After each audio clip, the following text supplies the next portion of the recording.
It's smooth and easy, and it goes down good. The CBS Radio Mystery Theater presents...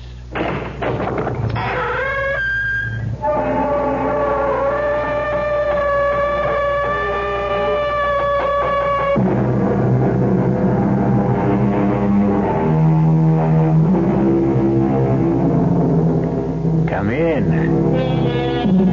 Welcome. I'm E.G. Marshall. Sorry about this door of ours. We've tried oiling it 100 times, but it doesn't do the least bit of good. You see, this is the door to the Radio Mystery Theater, and its hinges have a mind of its own. And speaking of the mind, that's the subject of the story you're about to hear. We're going to take you deep into the recesses of a human mind. But you won't be alone on your journey. You'll be accompanied by 3 people. One of them is a psychiatrist, a man whose purpose it is to heal and cure. But the other 2, well, I'm sorry to say that their intentions are not nearly so benevolent. You can't do this to that man, Jimmy. He's sick. He's very sick. If we do something like this, we're liable to make him worse. You think I care about him? All I care about is us. But you might drive him out of his head. You might make him insane.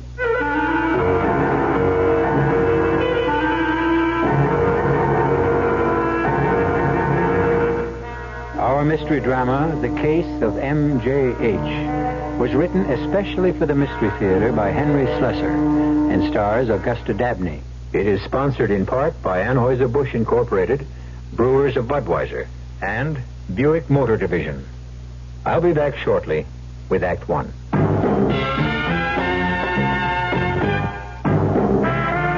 You don't see many people putting salt in their beer nowadays.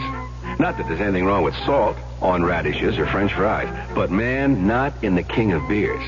Truth is, the only thing salt can do for Budweiser is make it salty. An unwise thing to do to the only beer in America that's Beechwood aged. Unsalted Budweiser has become the most popular beer in the world. That's because in brewing Bud, the Budweiser brewmaster goes all the way for a taste, a smoothness, a drinkability you'll find in no other beer at any price.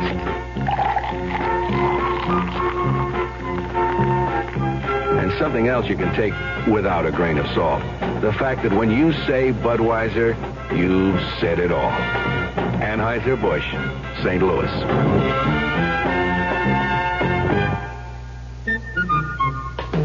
You're doing more. We're doing more. The Dallas Times Herald announces the winning team for the football season. Veterans Blackie Sherrod, Frank Luxa, Bob Galt, Jim Woodruff, Harry Gage, James Walker, rookies Randy Harvey, Kenny Hand. So if you want another reason why the hare finally beat the tortoise, these are the columns to read this fall. Sherrod, Luxa, Galt, Woodruff, Gage, Walker, Harvey, Hand, Sherrod.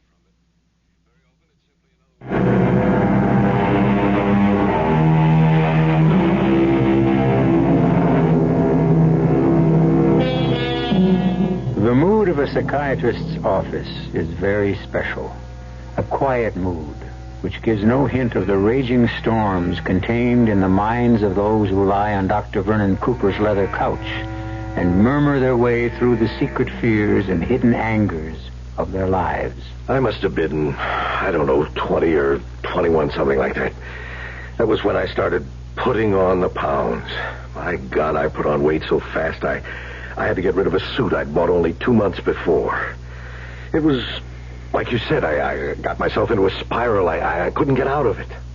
I didn't have any friends. I didn't think any girl would look at me twice fat as I was. And the more I felt deprived, the hungrier I got. And the more I ate, and the more I ate, and... Oh, listen, I must have told you this story a dozen times, Dr. Cooper. No, it doesn't matter. It's like a waste of money, isn't it?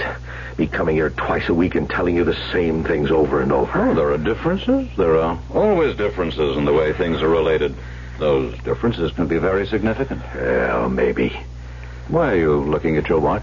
Oh, I tell my time's up, isn't it? Yes, but why not let me tell you when the hour's up? I guess I'm just anxious to get out of here. I've got something to do this evening. Business appointment? Well, like you said, Doctor, The hour's up. I don't have to say any more, do I? All right, Mr. Harrison. We'll go on next time, then. Right. Listen, would it be all right if I didn't come in at 3 o'clock on Wednesday? I'm busy then. Could we change the time? Well, why don't you check with Miss Sheridan? Yeah, I'll do that. So long, Dr. Cooper. Bye. Miss Sheridan, Yes, Mr. Harrison? Dr. Cooper said I could ask you if there was some other time I could come on Wednesday. Well, let's see. You were scheduled for 3. Oh! Wait a minute. I see that Dr. Cooper has a free hour at 10. If you can make it that early. Yes, that'll be okay. 10 o'clock. Thanks. Bye, Mr. Harrison. So long. Dr. Cooper's office. Hi, Maddie. It's Judy. Oh, hello, Judy. How are you? Okay. Listen, what are you doing tonight? Usual, I suppose. Eating dinner and watching television. Who knows? I might vary the routine by washing my hair. You wouldn't like to go to that party with me? What party? Oh, Judy, you don't mean that dancing school thing? Yeah, that one. Judy, why do you talk about those things as if they're really parties? Nobody gets invited. You pay to be there. Oh, it's better than nothing, isn't it? Not for me, it isn't. Well, what choice do we have? There's got to be some way to meet a man in this town. Well, all we ever met there are dancing instructors. And all they want is to sign us up for a 5,000-lesson dance course, payable for the rest of our lives. Yeah, I guess you're right. What did you say was on TV tonight? Maddie? Oh, excuse me, Judy, have to go. Oh, okay. I'll call you later. Mm-hmm. Yes, Dr. Cooper? You might as well run along home. I have some notes to transcribe, and I'm not expecting any more patients. Well, not in any hurry, Doctor. No, you run along and enjoy your evening. Oh, did I say something wrong? I beg your pardon? That was quite a face you made when I said that. Oh, I'm sorry. My evening was just under discussion. Doesn't look that enjoyable. Oh, well, whatever happened to that young man you were seeing a while back? Freddie something? You're just a little bit behind schedule, Dr. Cooper.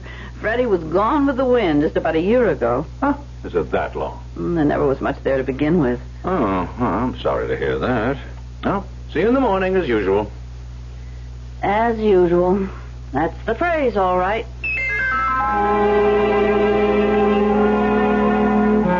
Mr. Radaman says to Mr. Clark, who's supposed to be handling the money around here, you or me? So Mr. Clark says, why have we got adding machines in the office if you're not going to use them? So Mr. Radaman says, hey, Maddie, are you still there? Yes, Judy, I'm here. You haven't said a word for 5 minutes. I wonder why. Listen, am I keeping you from something? Only from my dinner. I thought I had some macaroni and cheese left over from last night, but it had green mold all over it. Well, what are you going to do then? Go out the cafeteria, I suppose. I thought you hated that place. You said it was full of nothing but tired old men. Yeah, old men with fresh macaroni and cheese. I'll talk to you tomorrow, Judy, okay? Yeah, all right. Hey, you know something? What?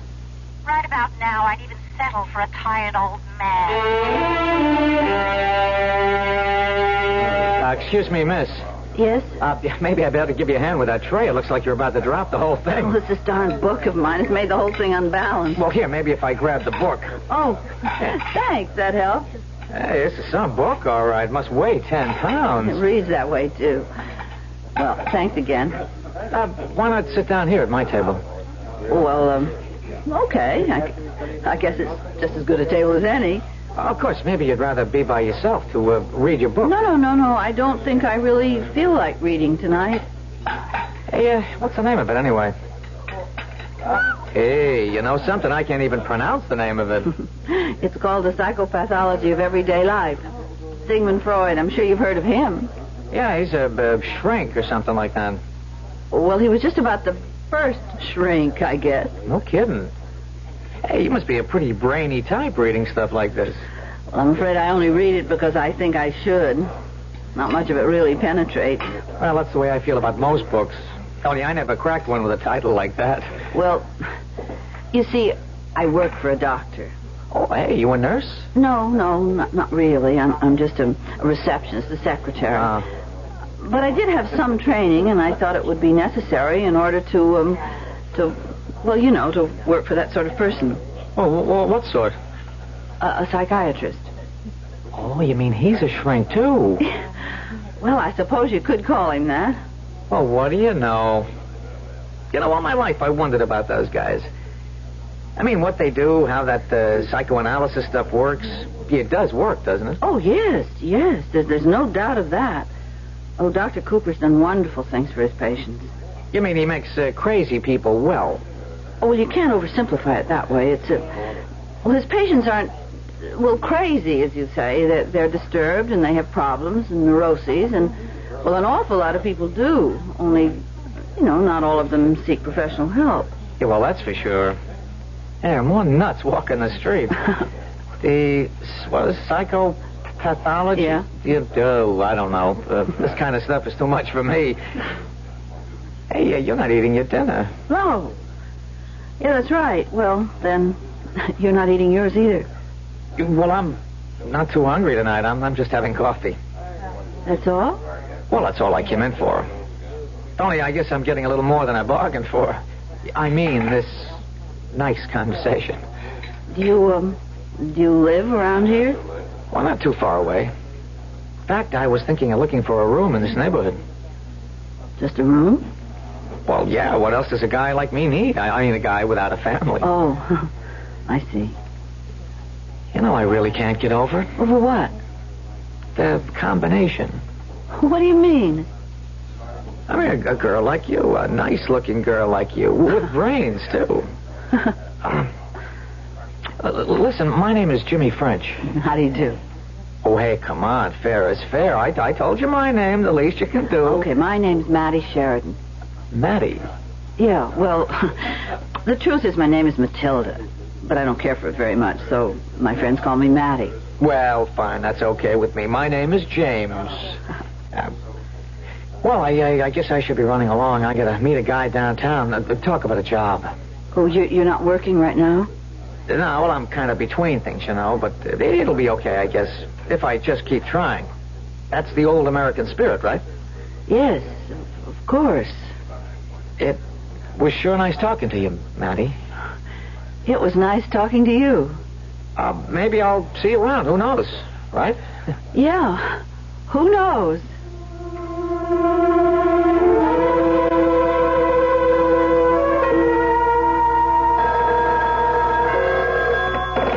Dr. Cooper's office. Oh, yes, Mr. Harrison. No, the doctor hasn't come back from lunch yet. Oh, I'm sorry. Well, I'll tell the doctor that when he arrives. Now, will you be able to make your next appointment? Fine. I'll tell him, Mr. Harrison. Oh, Dr. Cooper. Sorry I'm back so late, Matilda. Mr. Harrison isn't here yet, is he? No, he just called this minute. He said he wasn't feeling very well, and he won't be able to make it today. Oh, I was afraid of that. Did he say what was bothering him? No, that's all he said. But he promised that he'd be here for his next appointment. You look worried, Doctor. Yeah, I am. Worried about that man. Sometimes I almost feel I should arrange another doctor for him. He just isn't making the progress I hope for. Oh, well, if he calls again, put him through directly to me. Tell him I could fit him in tomorrow if he wants. Yes, Doctor.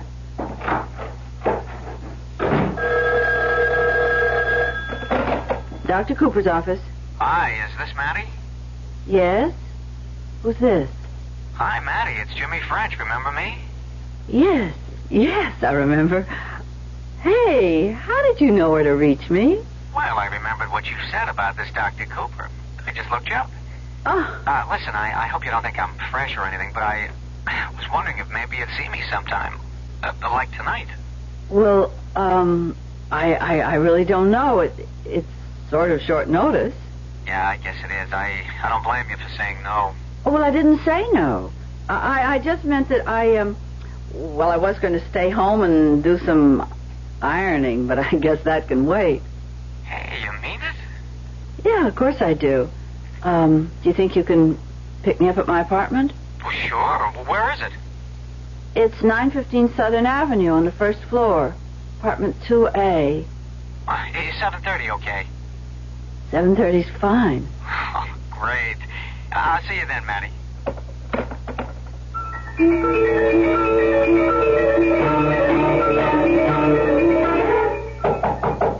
1 second. Who is it? It's Mike. Yeah, that figures. I knew you'd be coming around again. That's right, Jimmy boy. I'm coming around every night until we get our business finished. Now, what do you say? Got a little installment for me? Mike, listen, I got something better than an installment. Come on, buddy. Don't tell me you got the whole thing. I'd keel over and die. You never had 2 bills in your pocket at the same time. Mike, I got something going. I got something that's going to take a little time, but it'll be just what I need. What we both need. You know what I need, Jimmy boy. I need my bread. All of it. And I need it now. You'll get it, every nickel, Mike. I'm going to start putting it all together tonight. 7:30 tonight.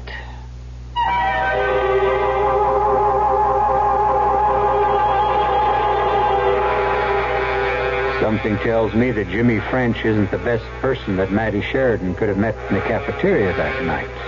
Of course, I might be wrong. He might be a very fine, upstanding young man whose only interest is getting somewhere in this world. Or is the phrase, getting someone? We'll find out more when I return shortly with Act 2. Say, do you know what happens this time of year? The swallows come back to Capistrano. Nope. The buzzards come back to Hinkley Ridge, Ohio. No. Bulldogs all over the world begin to shed. Not even close. Oh. This, my friend, is the time of year when you can get a super little deal on the practical but elegant Buick Apollo. And just between you and me, it may very well be the best chance you'll ever have to buy a Buick. I could have sworn this was Buzzard Day in Hinkley.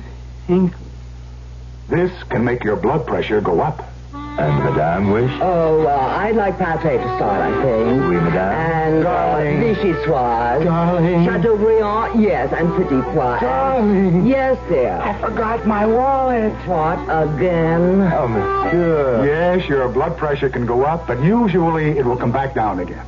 If it doesn't, you may have hypertension. But hypertension can be controlled. Your heart is an association... unusual animal marked with a number of odd characteristics. And...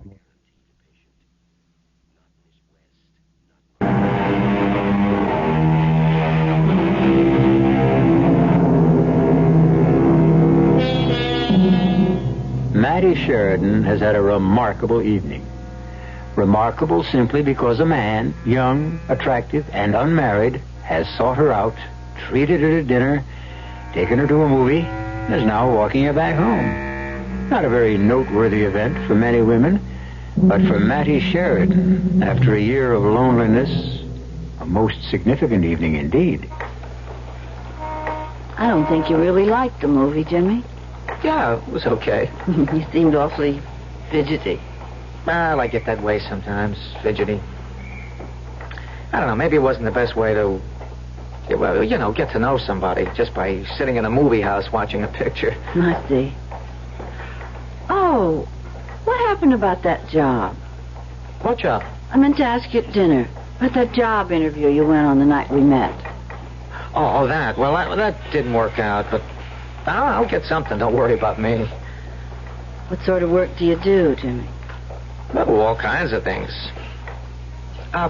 Listen, what time do you have? I don't have a watch. I mean, I do, but it's broken. It's in the shop. 10 minutes after 11. Oh, is that late? I mean, as far as you're concerned. No, not very. Well, maybe I could come in for a few minutes, huh? Yeah, of course. If you want to. I could, I could make some coffee, maybe. Well, that'd be great. Or maybe you'd like some hot chocolate. I still love hot chocolate late at night.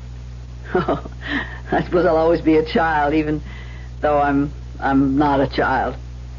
Tell you the truth, what I'd really like is a beer, if you have one. Yes, sure, I think I do. Swell. You like living alone, Maddie? Oh, I don't think anybody really likes being alone. No, that's for sure. Hey, you skip the glass. I'll drink it right out of the can. Okay. Thanks. Oh, that's good. Jimmy? Hmm? Can I ask you something? Well, sure. Why are you having trouble finding work? Oh, I don't know. It's just the times, I guess.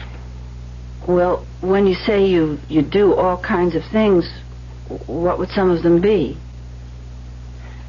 Well, I guess anything that doesn't require brains. Oh, come on, I don't believe that. You're very intelligent, seems to me. Well, thanks, but you know better, Maddie. I mean, you know I'm not so good in the education department. I quit high school in my second term. Ooh, that was a big mistake. Well, mistakes can be corrected. Look, Maddie, you might as well know the worst about me. When I was a kid, I was in trouble all the time, stealing cars, stuff like that. I was even arrested a couple of times. But you were young. You didn't know any better then. Yeah, I guess. It doesn't do any good to blame yourself for what you've done in the past. That just gives you guilt feelings. Yeah, Doc, guilt feelings, right? Hey, how much do you charge for an hour? I'm serious, Jimmy. Yeah, I was afraid you might ask me something serious. Would you rather I didn't? No, the truth is I want you to be serious with me. I haven't met anybody like you in a long, long time. Then tell me about yourself, Jimmy. Okay. Why, you want to hear the rough part? I'm a nothing. Oh, I don't believe that. Oh, you can believe it, Maddie. I'm a nothing. I don't have a trade. I can't do anything that'll make me a decent living. I've had 6 jobs this year, none of them worth $100 a week. I'm not the kind of a guy who can, well, take a girl to fancy places, stuff like that. I don't like fancy places myself. Yeah, but you deserve something a lot better than cafeterias. I mean, you're really something special, Maddie. Didn't you know that? Me? Listen, I never thought a girl like you would look at me twice. But why? Oh, come on, you know, you're a million times smarter than me. Look, maybe I'd better be going. We haven't even finished your beer. I'd better go. I'm just getting you all depressed, and me too. Jimmy? Huh? Will you be calling me again? Why do you want to hear from a guy like me? What for?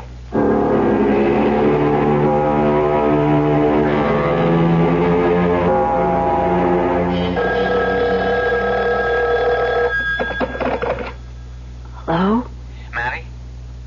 Who is it? Look, I'm sorry to be calling so late. I guess you must have been fast asleep.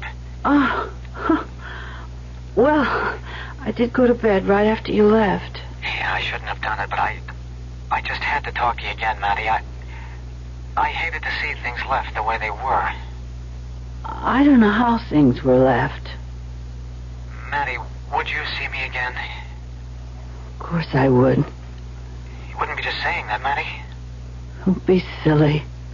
Because now you know what kind of a bum I am. I don't know anything of the kind. Listen, this is crazy, but would you see me tomorrow night, too? Yes, Jimmy. Sure, I'd be happy to see you tomorrow night.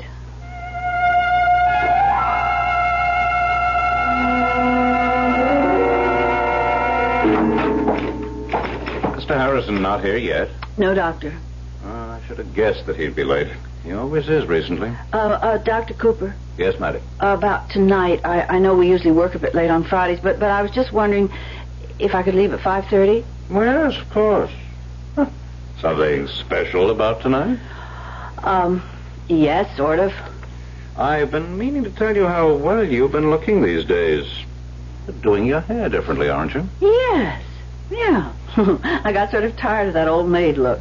Now, if I had to give a professional opinion, I might diagnose a condition of the heart. All right. I'm here. I suppose you're all upset because I'm late. Oh, no, Mr. Harrison, not at all. Please come in.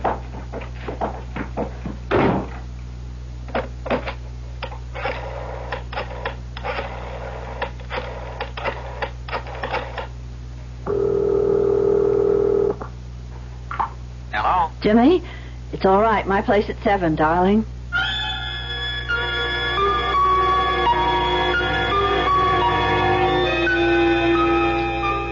Here we are. Roast beef, specialty of the house. Yeah, looks good. Did you pour the wine, darling? Uh-huh. You do like roast beef, don't you, Jimmy? Yeah, sure. Not too well done, is it? Oh, my oven heats up like Vesuvius sometimes. No. It's just right. Hey, Jimmy, what is it?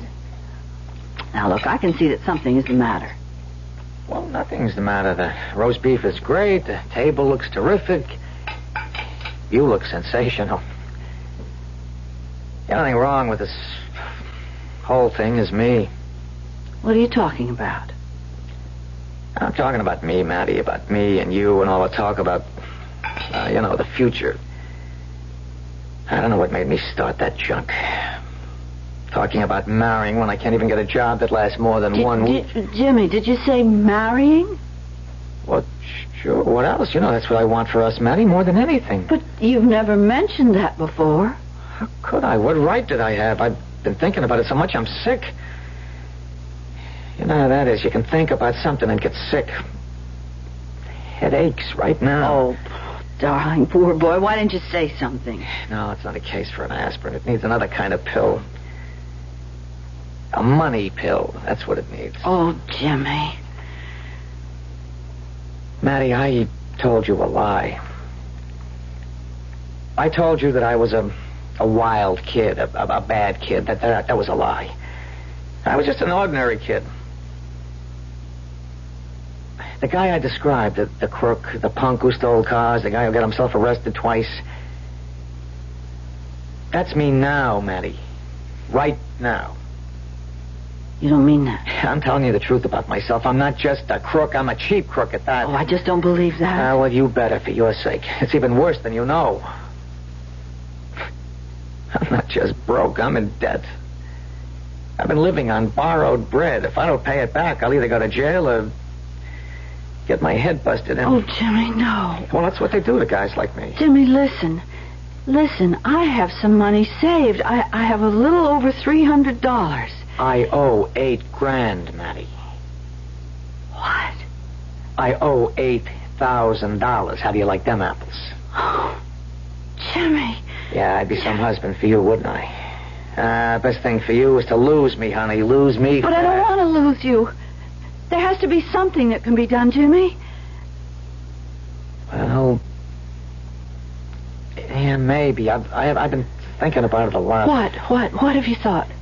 I thought that... What? I can't even tell you about please, come on, you have to.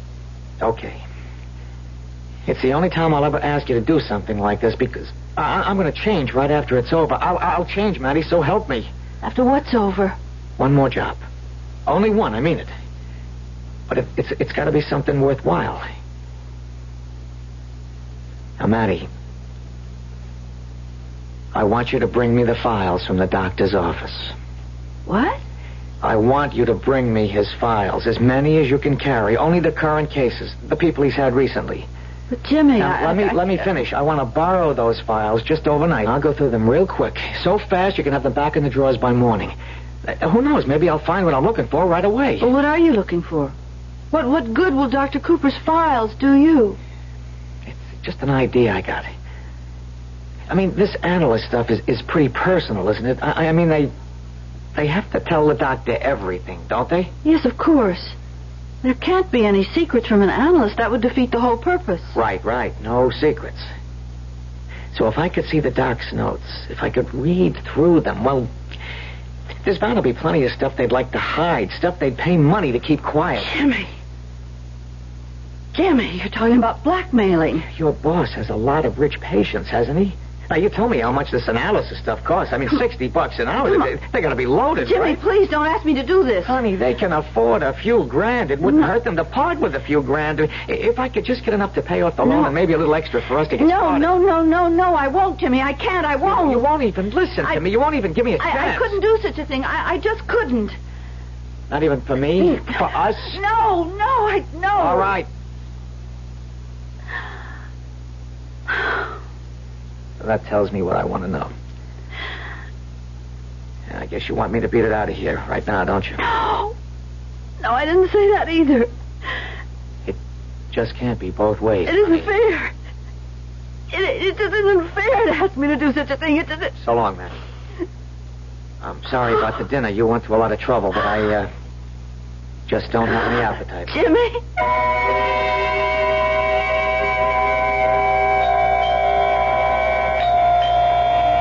Who is it? It's me, Jimmy. Who?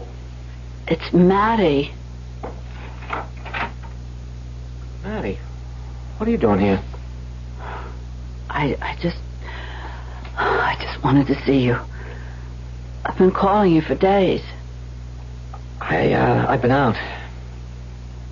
Why didn't you call me? You know why. Jimmy, I missed you terribly. I missed you too, Maddie. What's the use? What's the good of us seeing each other? It doesn't go nowhere, honey, don't you see? Jimmy, can't you see what I have here? What's that? It's the files. It's not all of them. It's just his current patients. Patients? Yes, it's Dr. Cooper's files. I've brought them.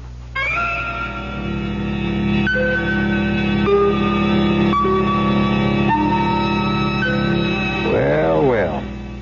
They say that love is blind. But in this case, you might also say that love is just a little bit larcenous, too.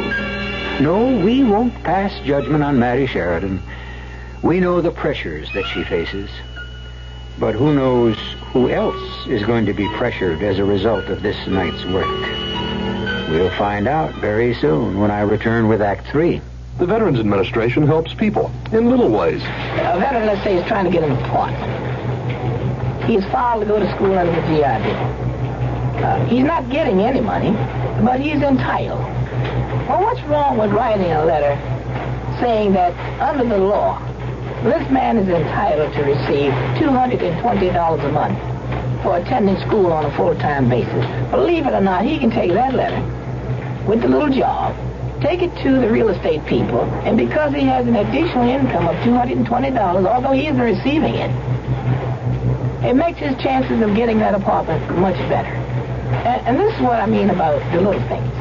Going beyond the duty every once in a while. Just go a little bit out of your way to help someone. That's my philosophy. To me, these are little things, but big things to that person. A big thing to that person. At VA, we try a little harder to help. Right now, you can get True Value Hardware Store's own True Test Standard Latex Paint at special low prices. Hi, Frank Lieber here to tell you that you can take your pick, house paint or interior paint, just $4.99 a gallon. True Test Standard Latex House Paint resists fumes, alkali, blistering, and fading. It comes in white or ready-mix colors. True Test Standard Interior Latex normally covers in just one coat. It comes in pastels or white. Take your pick, just $4.99 a gallon. Or get True Test Woodsman Solid Color Latex Stain. It resists fading and blistering. It lasts twice as long as conventional oil stain, and it cleans up in soap and water. 21 rustic flat colors, just $5.88 a gallon. True Value Hardware Stores make True Test paint in their own paint factories. Their reputation as paint specialists rests on the quality of that paint. Get True Test paints at special low prices now during the Labor Day paint sale exclusively at True Value Hardware Stores.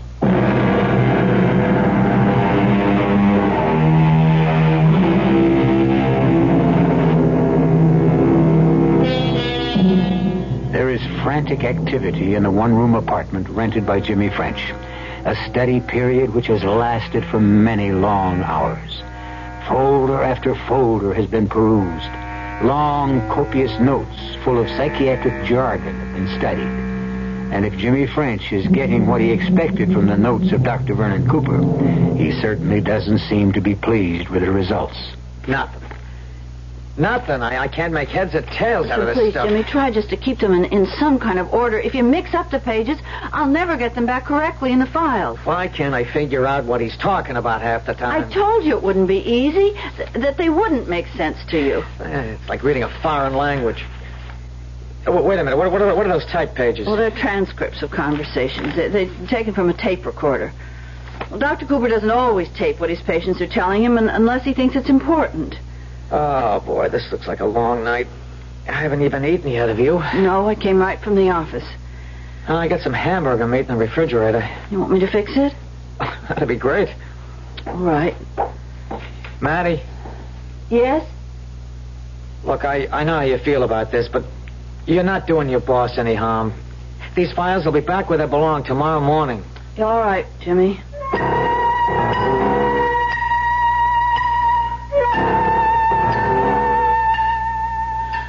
Well, it's all set. I couldn't find any hamburger rolls, so I hope white bread will do. Maddie, I think I got it. I think I found the one. You did? He doesn't mention the guy's name, just his initials. MJH. Now, who is he? Do you know? Who's MJH? MJ... Oh, Jimmy. No, not that one. Well, why not? Who is he? Because his name is Harrison. It's Martin J. Harrison, and he's in Wall Street, and... Oh, I suppose he's very wealthy, but he's such an unhappy man. Jimmy, don't make it any worse. He doesn't sound so unhappy to me. You read the stuff about him? No, I don't know anything about him. Dr. Cooper types his own notes. They're confidential. Well, I'll tell you one thing about the guy. He's got a girlfriend. He does? How old a guy would you say he is? Oh, I don't know. I suppose he's close to 60. Well, guess how old Diana is. That's her name, Diana. She's 18 years old. How about that? 18 years old. And, of course, he's married, isn't he? Yes, he's married. Diana. 18-year-old Diana. Boy, you should read the way he talks about her. You put the stuff in a book, you'd have a bestseller. Maddie, tell me more about this guy. I don't know any more about him. All I know is that Dr. Cooper worries about him a lot. He says he's one of his most difficult patients. Yeah, I can see that. Sometimes he said that he shouldn't be treating Mr. Harrison, that he isn't helping him enough. Well, maybe we can help him. Maybe we can help ourselves. Oh, Jimmy. All this is so horrible. His wife doesn't know about Diana, of course. He talks about that a lot. You know, the fact that his wife doesn't know, that it would kill her if she knew. He's worried sick about that. I mean, he's crazy about his wife, but he can't give up this 18-year-old stuff either. Can you imagine that? Please, Jimmy, stop it. Oh, you can't feel sorry for a guy like this, can you? Yes, of course I can feel sorry. Whatever's wrong with the man, he can't help himself. He just can't. That's why he's going to Dr. Cooper in the first place. Yeah, and that's why I'm going to him. Now, where's that phone book? Jimmy, I can't let you do this. What? You don't understand about Mr. Harrison. If you could just see the man, the way he looks when he comes into the office, he's so unhappy. Look, you expect me to be sorry for this guy? Yeah. I bet he's had it soft all of his life. I bet he's never had to kick around the street like a stray cat. All right, so now he's having himself a fling and he needs a shrink to make excuses for himself. Yeah, I'm sorry, baby. My heart doesn't bleed for Mr. MJH. It bleeds for me, Jimmy French. Oh, Jimmy! Hey, come on, cut that out, huh? Come on. I can't help it. Oh, come on, don't cry. You can't do this to this man, Jimmy. He's sick. He's very sick. If we do something like this, we're liable to make it worse. You think I care about that? All I care about is us. But you might drive him out of his head. You might make him insane. No, baby, no. I'm just going to make him a little bit poorer.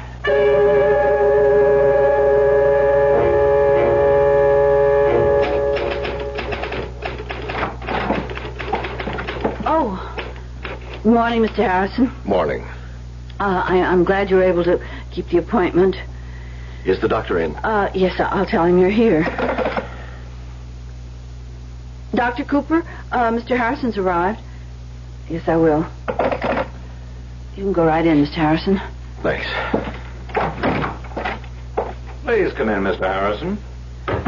I suppose you've got a few nasty things to say to me today? Well, why would you think that? Because of the appointments I've missed. Or maybe it doesn't matter to you. You get paid no matter what, right? Probably a relief to you when your patients don't show up. Please lie down, Mr. Harrison. All right. Well, is it true? You're glad when we screwballs don't show up to bother you, aren't you? Yeah, you happen to be wrong about that. I'm not glad to miss a session. I lose something by it. And more important, so do you. $60, that's what I lose. Can you give me any particular reason why you didn't show up last time? You know the reason. Do I? You know very well. I needed a different kind of therapy, Doctor. Go on.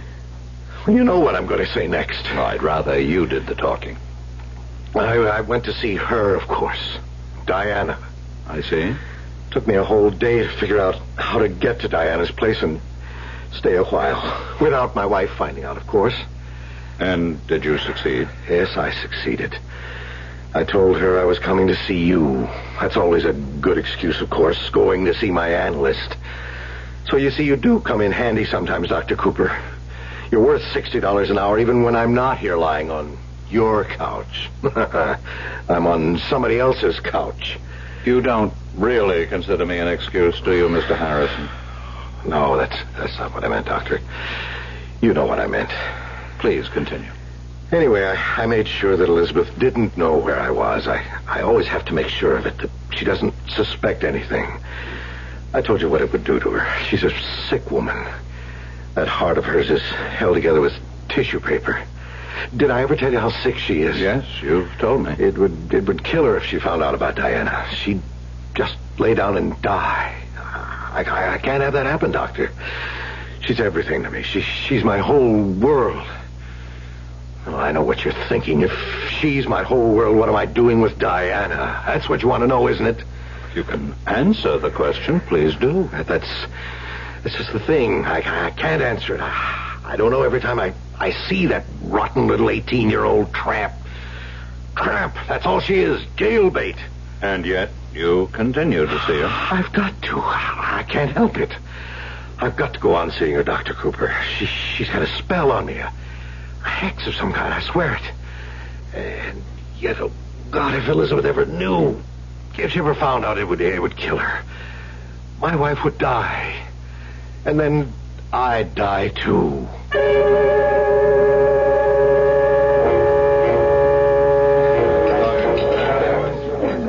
Jimmy, over here. Oh, hi, honey. How are you? I'm scared. I'm terribly scared. Oh, now, forget that stuff. You got nothing to be scared about. Why didn't you call me all day? Don't you realize what I was going through? Well, I was too busy. Jimmy, please tell me what's happening. Okay, I'll tell you exactly. I called Mr. Harrison. You really did? I called him in his office. I told him I know all about his little 18-year-old and that if he didn't want his wife to find out... Oh, dear Lord. Now, listen. Tell me about Dr. Cooper. Everything's okay there, isn't it? If you mean the files... No, he doesn't realize they were disturbed. Now, what about his prize patient, MJH? Well, he didn't come in today. He broke his appointment today. He always does that when something's really bothering him. Maddie, listen, this will all be over soon. When? Please tell me when. This weekend. So soon? Well, there's no use putting it off. I set the price high, so he's liable to bargain. I'm ready for that. I know how to compromise. Maddie, don't look like that. I can't help it, Jenny. I feel so dirty. I'm doing this for both of us, honey. You know that. Tell me you know it. Yes, I suppose I know it.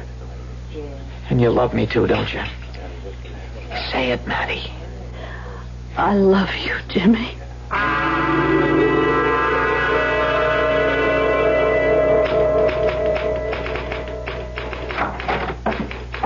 Morning, Maddie. Morning, Dr. Cooper. How are you? Oh, not very well this morning, I'm afraid. Why? What's wrong? Well, I gather you haven't heard the bad news. No, I haven't. It appears that I've lost a patient. Who is it? My problem patient. Oh, I should have known better. I should have realized that he needed more help than I was able to give him. Then this might not have happened. You don't mean Mr. Harrison? Yes, Mr. Harrison. I knew there was a dark and dangerous force within him. That it was getting closer to the surface every day, but I never expected anything like this. What happened? He killed a man, Maddie. He what?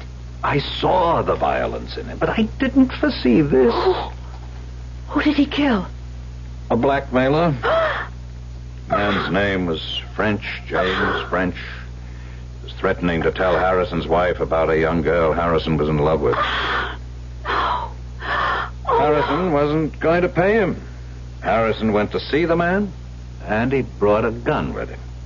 He shot him dead, and now the police have arrested him. Dear God. A blackmailer. I can't understand it. I can't understand where he could have learned such a thing. How he could have made such a terrible mistake. A mistake? What do you mean? Well, I mean, there was no cause for blackmail, Maddie. No real cause, only the dark fantasies in his own soul. Fantasies? There was no girl named Diana. It was only Harrison's delusion, only a creation of his own guilt-ridden mind. She wasn't real? He was guilty about something that never existed. And when a blackmailer threatened him, he protected his delusion with murder, the ultimate rationalization.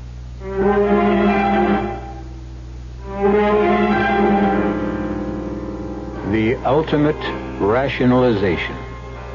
And suddenly, Maddie Sheridan's dream of the future is destroyed. But then, her dream was a rationalization too, wasn't it? She'd convinced herself that true love was more important than truth. Now, of course, she'll never know whether the love of Jimmy French was true or not.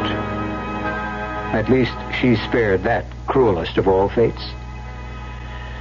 We'll be back shortly. Excuse me, sir, but do you know what happens this time of year? Right on, pal. I happen to know that right about now a freak blizzard falls on Dumont, New Jersey, and they're snowed in for the rest of the summer. Happens every year. Nope. You see, what happens this time of year is that you can get a particularly good deal on what is perhaps the most luxurious mid-size car on the market, the mid-size Buick Century Regal. Well, what good's a car when you're hopelessly snowed in? Well, that's a point. Once upon a time, there came to pass a new law, and great changes came over the people. They were happy and busied themselves at work they enjoyed. They were kind to the earth, and it gave back to them. No one had to lock doors or put fences around their land. Everyone had enough to eat. The sick and the aged were cared for. The people stood proud and tall. In the land of make-believe, there were no poor. The Campaign for Human Development is working to make the same thing happen in our real world. Campaign for Human Development, United States Catholic Conference.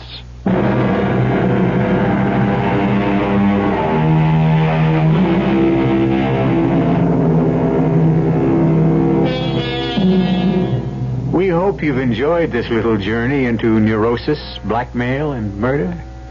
They're the typical sort of menu on the Radio Mystery Theater, as our loyal audience has already discovered.